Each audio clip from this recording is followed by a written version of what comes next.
രാമനാട്ടുകരയിൽ കഴിഞ്ഞ ദിവസമാണ് ദുരൂഹ സാഹചര്യത്തിൽ യുവാവ് കൊല്ലപ്പെട്ടത്. കൊലയ്ക്കു പിന്നിലെ കാരണം വ്യക്തമാക്കുകയാണ് പിടിയിലായ പ്രതി. രാമനാട്ടുകരയിൽ മരിച്ച നിലയിൽ കണ്ടെത്തിയ ഷിബിന്റെ കൊലപാതകത്തിന് പിന്നിലെ കാരണം വ്യക്തമാക്കി പ്രതി.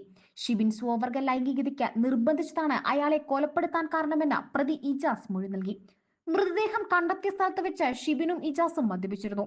ഇതിനിടെ ഷിബിൻ ഇജാസിനെ സ്വവർഗ ലൈംഗികതയ്ക്ക് നിർബന്ധിച്ചു.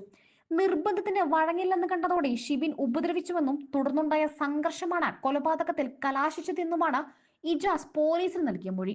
അതേസമയം ഇജാസിന്റെ മൊഴി പോലീസ് പൂർണ്ണമായും വിശ്വാസത്തിലെടുത്തിട്ടില്ല. രാമനാട്ടുകര ഫ്ലൈ ഓവർ ജംഗ്ഷന് സമീപം ഒഴിഞ്ഞ പറമ്പിലാണ് ഞായറാഴ്ച രാവിലെയോടെ യുവാവിനെ മരിച്ച നിലയിൽ കണ്ടെത്തിയത്. വെട്ടുകല്ലുകൊണ്ട് മർദ്ദിച്ച് മുഖം വികൃതമാക്കിയ നിലയിലായിരുന്നു മൃതദേഹം. തുടർന്ന് പോലീസ് വൈദ്യരങ്ങാടി സ്വദേശി ഇജാസിനെ കസ്റ്റഡിയിലെടുത്തിരുന്നു. ലഹരി ഇടപാടുമായി ബന്ധപ്പെട്ട തർക്കമാണ് കൊലപാതക കാരണമെന്നായിരുന്നു പ്രാഥമിക നിഗമനം. ലഹരി ഇടപാടുമായി ബന്ധപ്പെട്ട പ്രതി ഇജാസിന്റെ ബന്ധു അടുത്തിടെ കൊല്ലപ്പെട്ടിരുന്നു. ഇതിന്റെ പ്രതികാരമായാണോ കൊലപാതകമെന്നായിരുന്നു പോലീസ് അന്വേഷിച്ചത്.